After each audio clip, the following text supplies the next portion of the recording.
যারা ঝাল খেতে পছন্দ করেন আজকের ভিডিওটা তাদের জন্যই। আজকে আমি ঝাল ঝাল একটা পিঠা রেসিপি শেয়ার করব। টেস্ট কিন্তু অসাধারণ। হ্যালো এভরিওয়ান, আসসালামু আলাইকুম। পিঠাটা তৈরি করার জন্য প্রথমে আমি এখানে নিয়েছি কাঁচামরিচকে বেটে, এখানে 5টা কাঁচামরিচকে বেটে তারপর আমি নিয়েছি আদা রসুন পেস্ট, আর এখানে আমি কিছু শুকনা মশলা নিয়েছি, আর এখানে ছিল লবণ, নিয়েছি একটা স্পেশাল মশলা, আর নিয়েছি জিরার গুঁড়া আর হলুদের গুঁড়া। তো এবার চলে আসি মূল প্রিপারেশনে। এর জন্য আমি একটা বাটিতে এখানে চালের গুঁড়া আর ময়দা একসাথে মিক্সড করে নিয়েছি, সমপরিমাণে চালের গুঁড়া আর ময়দা নিয়েছি। আর এখানে আমি যে শুকনা মশলাগুলো নিয়েছিলাম সেগুলো আগে দিয়ে দিলাম। আর এরপর ওই যে আমি কাঁচামরিচটা বেটে রেখেছিলাম সেই কাঁচামরিচ বাটা, আর এখানে আদা রসুন পেস্ট। এই কাঁচামরিচগুলো কিন্তু খুবই ঝাল ছিল, আর ঝাল দেখে আমি এখানে ইউজ করেছি। আর এখন আমি এগুলোকে আগে একটু মিক্সড করে নিব আটা ময়দার সাথে।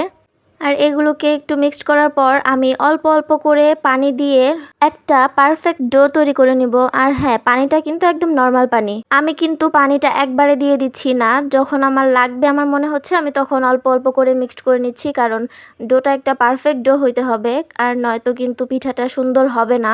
আর এই যে ডোটা কিন্তু আমি এভাবে করে নিয়েছি। আমি দেখিয়ে দিলাম ডোটার টেক্সচারটা কীরকম হবে। ঠিক এইরকম টাইপের হবে, যেমন আমরা চালের রুটি বানানোর জন্য একটা শক্ত রকমের একটা আটা তৈরি করি, সেই রকম হবে আর কি। এই যে আমি এখন এটাকে একটু 3 থেকে 4 মিনিটের জন্য একটু রেস্টে রেখে দিব। আর রেস্টে রাখার পর আমি এখান থেকে একটু পরিমাণ হাতে নিয়ে তারপর আমি 2টা হাত ইউজ করতে হবে। আর হ্যাঁ, অবশ্যই কিন্তু আমি হাতটা খুব ভালোভাবে ধুয়ে নিয়েছি। আর এই যে হাতে তালুতে রেখে ঠিক এইভাবে চেপে চেপে এই পিঠাটার একটা সুন্দর শেপ দিয়ে দিতে হবে। আর এই যে আমার শেপ দেওয়াটা শেষে পিঠাটা কত সুন্দর হয়েছে মাশাল্লাহ। ঠিক এইরকমভাবেই আমি সবগুলোকে বানিয়ে নিব। আমি ঠিক এইরকমভাবেই আরও একটা আমি দেখিয়ে দিচ্ছি না আপনাদের সুবিধার্থে। ঠিক হাতের মুঠো এভাবে নিয়ে একটু ঘুরিয়ে তারপর তালুর মধ্যে এভাবে রেখে 2 হাত দিয়ে একটু চাপ দিলেই কিন্তু এটা খুব সুন্দর একটা পারফেক্ট একটা শেপে চলে আসবে। তো তৈরি হয়ে গেল। আমি অফ ক্যামেরায় বাকি সবগুলো পিঠাকে ঠিক সেমভাবে বানিয়ে নিব, আর সবগুলো বানিয়ে ফিরে আসছি। এই যে আমি চলে এলাম সবগুলো পিঠাকে বানিয়ে, ঠিক এইরকমভাবে আমি সবগুলোকে বানিয়ে নিয়েছি। এখন চলে যাব এটার ভাজাভাজিতে। তো আমি প্রথমে এখানে একটা কড়াই বসিয়ে দিলাম, আর কড়াইতে পর্যাপ্ত পরিমাণ তেলও দিয়ে দিলাম। তেলটা কিন্তু কুসুম গরম যখন হয়ে যাবে তখনই আমি পিঠাগুলোকে দিয়ে দিব। একদম গরম থাকা অবস্থায় কিন্তু দেওয়া যাবে না।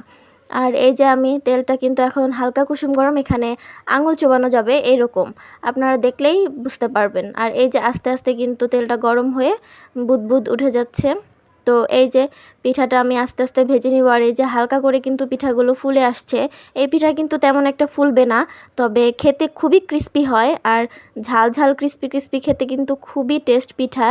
যারা ঝাল খেতে পছন্দ করেন তারা একবার হলেও এই পিঠাটা ট্রাই করবেন, এত মজা হয়, ঝাল ঝাল ক্রিস্পি ক্রিস্পি। আর চাইলে এখানে কিন্তু আরও বেশি ঝাল ইউজ করা যাবে। এখানে শুকনা মরিচের গুঁড়াও ইউজ করা যেত, তো আমি এত ঝাল চাচ্ছিলাম না।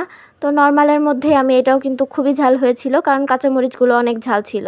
তো এই যে আমি পিঠাগুলো উল্টে পাল্টে এভাবে করে ভেজে নিয়েছি, আর পিঠাগুলো এত ক্রিস্পি ছিল। আর পরবর্তী ধাপের যে পিঠাগুলো বাকি ছিল আমি সেগুলোকে আবার ভেজে নিচ্ছি। চুলার আঁচটা কিন্তু অবশ্যই মিডিয়াম আঁচে রাখতে হবে, নয়তো কিন্তু পিঠাগুলো ভিতরে ভালোভাবে হবে না আর ক্রিস্পিও হবে না।